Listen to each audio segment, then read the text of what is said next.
Primero de todo, mis palabras han de ser de gratitud y enhorabuena a la Fundación Humanet, a la Fundación Ramón Areces por la iniciativa de este simposio para abordar un tema tan intemporal y actual como la resiliencia, ¿no? Me parece que, entre otras cualidades, la doctora Rafi Santos tiene el sentido de la oportunidad, de lo que esta sociedad necesita, clama gritando casi, ¿no?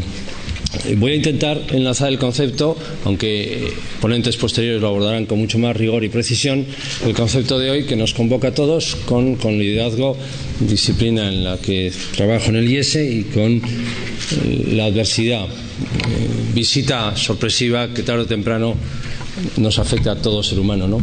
Si yo les preguntaba a ustedes, intentando, primero de todo voy a hacer una cosa, el ponente no puede garantizar la calidad de su discurso, pero sí ajustarse al tiempo que le han dado. Entonces intentaré no pasarme ni un minuto más. Si yo les preguntara a ustedes qué tienen en común personas como, y voy a intentar ser selectivo y optimista en mi elección, personas como Winston Churchill, el primer ministro británico en el enclave momento histórico de la Segunda Guerra Mundial.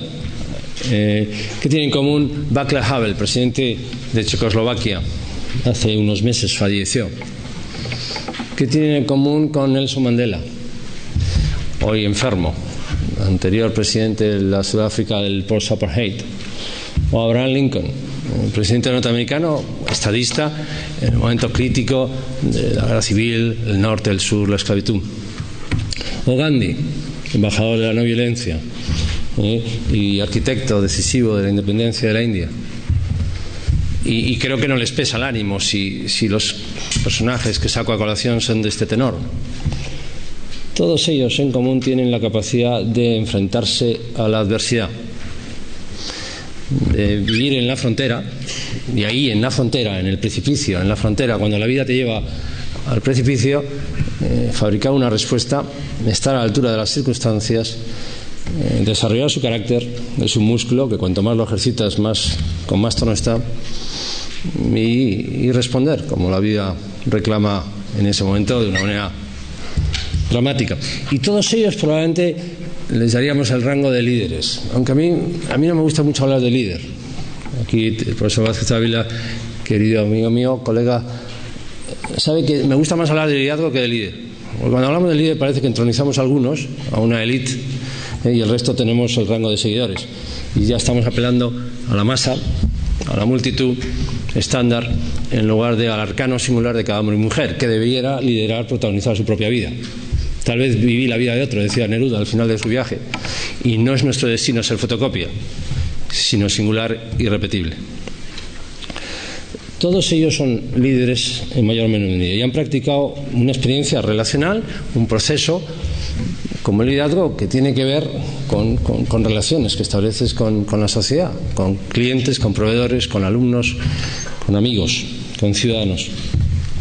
Y el liderazgo no puedo abordarlo si no contextualizo el fenómeno, el concepto. De hecho, he hecho referencias a los momentos históricos por los que ha transcurrido la vida de estas personas, ¿no? Y el resto lo dejo a su conocimiento de la historia.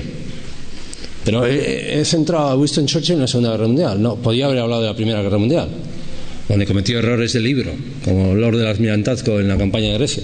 Podía haber hablado de la Guerra de los Boers en Sudáfrica. No, pero donde realmente él se alza como líder con mayúsculas es en la Segunda Guerra Mundial, aquel famoso discurso Sangre, sudor y lágrimas. Mandela utiliza el rugby para construir una Sudáfrica rota por dentro, ¿no? Gandhi, su no violencia, la marcha de la sal, hitos históricos, ¿no? Hoy no podemos hablar de liderazgo sin centrarnos en los momentos que España pasa, sin centrarnos en la situación crítica de Europa, ¿no? ¿Cuántos líderes hay en Europa? ¿Cuántos políticos profesionales? Un montón. La lista es deprimente. ¿Cuántos estadistas? Como Jean Monnet, el arquitecto de la Europa inicial, o de Gasperi o de Nauer. ¿Cuántos desde sus raíces locales, desde su país, nación, pensando en el ser europeo? Y tiene mucho que ver con la Grecia, con los clásicos, con Demóstenes, con Pericles. Estoy hablando de Atenas, no de Esparta. Tiene mucho que ver con el derecho romano, tiene mucho que ver con la tradición, la revolución personal que supone el cristianismo.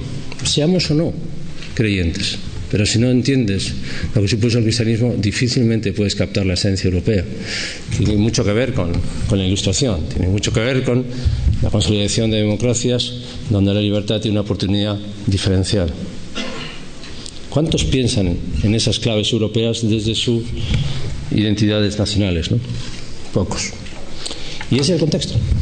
¿Cuál es la situación? Por ejemplo, de este país con un paro, hablaba ahora con amigos del paro nuestro, de la situación de nuestros jóvenes, compartía con varios padres. Muchos de nuestros hijos están saliendo fuera porque aquí no hay oportunidades, ¿no? Y ahí no es el momento de dimitir, de abdicar, de construir un discurso deprimente. Es el momento del liderazgo, es el momento de la resiliencia, es el momento del carácter, para entender, bueno, que son las circunstancias que nos han tocado vivir y que en ese contexto es donde el liderazgo tiene una oportunidad. Yo le llamo liderazgo a la calidad de esa relación. Y producto de la calidad de esa relación que estableces, insisto, con ciudadanos, alumnos, clientes, es igual el contexto en el que ustedes se muevan, producto de la calidad de esa relación surgen valores, ideas queridísimas, innegociables, decisivas, como es la confianza, la credibilidad, la ilusión, la esperanza, el compromiso. Valores muy queridos y muy escasos. Ya la doctora Rafi Santos hablaba hace unos minutos en sus palabras introductorias de la confianza. La desconfianza es carísima y la confianza es gratis. Y la confianza debería ser como la inocencia, Eres inocente salvo prueba en contrario. Pues ¿por qué no confiar en esta persona salvo prueba en contrario? Tendríamos que invertir en confianza para que ésta crezca. Porque además lo malo de la desconfianza es que si desconfiamos, no se preocupen, tendremos razón. El pesimista, lo mismo. El pesimista, lo peor del pesimista no es que tenga razón, lo peor es que anticipa el futuro, es futurista, es visionario. Va a jugar un partido y dice, no tengo nada que hacer, voy a perder. Pierde y dice, no, esto lo dije. Y estamos todos encantados de tener razón. Sentamos las bases para que el futuro más sombrío se hiciera realidad y cuajara en presente, cierto y real. En esa relación no cabe pensar en una relación sin una conversación de altura, ¿no? Yo creo que el líder es alguien, el liderazgo que necesitamos propone una conversación de altura, genuina, libre, auténtica, con la ciudadanía. Y al arte de sostener conversaciones de altura, a ese arte, que no es ciencia exacta, le llamo liderazgo. Se torna inefable, esquivo, intuitivo. Evidentemente, a partir de una razón, de una lógica que se ha trabajado. Pero al final, como decía Pascal, el corazón tiene razones que la razón no entiende. Al final el científico, y aquí estamos rodeados de científicos, tropieza con el misterio. Y ahí el científico cuaja en algo distinto. Hace poco estaba con el doctor Valentín Fuster en el CENIC. Las preguntas más hondas, las preguntas más incisivas no tenían respuesta. Y ahí, en esas preguntas que todavía no tienen respuesta, él se venía arriba, se crecía en lugar de achicarse. Y ahí se hacía humilde. No sabemos todavía por qué el corazón es capaz de sondear, de bombear 60 latidos por minuto. No sabemos cómo no se desgasta. Se lo preguntaba a físicos, se lo preguntaba a tanta gente y dicen, no lo sabemos todavía. En lugar de perder mi confianza en el científico, cuantas más preguntas compartía conmigo, más crédito le daba yo a sus palabras. ¿Qué tipo de conversación propone Mandela a Sudáfrica? O Lincoln, en Estados Unidos. Podía ser una conversación sombría, tétrica, pesimista, violenta. Razones tiene, 27 años ha pasado en la cárcel. Y teniendo muchísimos motivos para no creer en la condición humana, le ha dado sobradas muestras, sus vecinos, sus conciudadanos. Después de 27 años abraza a su carcelero y a partir de ahí construye con de Klerk la Sudáfrica de hoy. ¿Qué conversación propone Gandhi a su país después de su etapa periplo sudafricano? ¿Qué conversación propone Václav Havel, que vivió en un inmenso campo de concentración. Esa utopía colectivista acabó siendo una inmensa cárcel. No puedes llegar al plural, al abstracto de una sociedad, pasando por encima del misterio de cada hombre y mujer. No se construye nada pisoteando la dignidad de cada persona. Y Václav Havel, intelectual con mayúsculas, no, esta es una de las palabras más manidas, prostituidas en la sociedad. Intelectual, escritor de verdad, autor teatral, escribe, tiene el coraje de escribir, ejercita su libertad, asume su responsabilidad. Y consecuencia de ello es que da con los huesos en la cárcel. 4 años se pasó en la cárcel. Cartas a Olga es uno de sus testimonios más importantes. Cartas a su mujer, Olga. Dice, el misterio de la vida del hombre es el misterio de cómo asume su responsabilidad, habilidad de responder a las preguntas que la vida te hace. El contexto de todos ellos es un contexto de crisis. La incertidumbre, sobre esto Rafi sabe un montón. Yo veo muchísima gente tensa. En mi trabajo de asesor tengo el lujo, el privilegio de charlar con mucha gente, de escuchar sus conversaciones interiores. Hay muchísima tensión, muchísimas pastillas, muchísimo estrés. Pero no el estrés positivo que saca lo mejor de ti, el estrés negativo que se torna en irritabilidad, pérdida de sueño y descontrol. Y tal vez porque estamos buscando algo que no existe. Y estos líderes lo supieron desde el principio casi de su viaje. Buscamos la certidumbre, buscamos certezas. El hombre busca respuestas y tropieza con preguntas.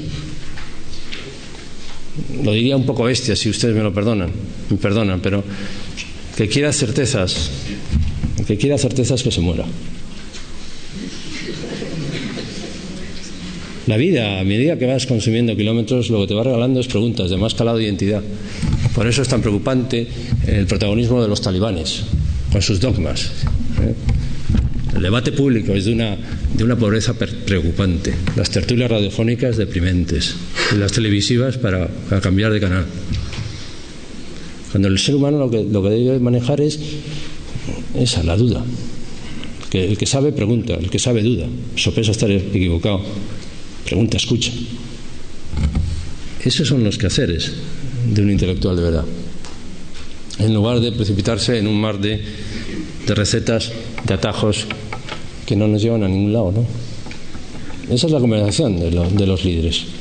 Y evidentemente en ella tiene lugar, espacio amplio, generoso, valores que nos dignifican como especie. Al final, si yo cambio de guión y tiro de mi lado más oscuro,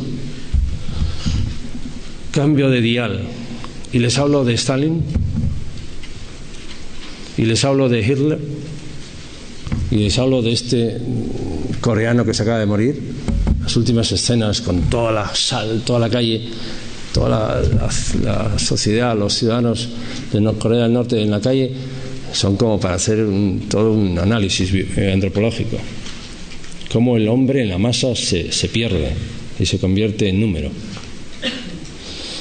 ¿Cuál es la última diferencia entre unos y otros? Gandhi, ¿cómo se llama el presidente libio, Gaddafi, que hasta hace nada lo paseábamos por aquí. Castro, en la Cuba entrañable, hermana. Al final, la última distinción no es la capacidad de comunicar. Todos la dominaban. No es la capacidad de motivar, de entusiasmar, de generar compromiso. Es la frontera filosófica de los valores. ¿Qué valores subyacen al quehacer de unos y otros? ¿Qué lugar ocupa la libertad, la dignidad, la integridad, la honestidad? Puedo estar mucho más cómodo con un budista honrado, con un escéptico honesto, que con un cristiano tramposo. Y hablo desde mi condición de cristiano.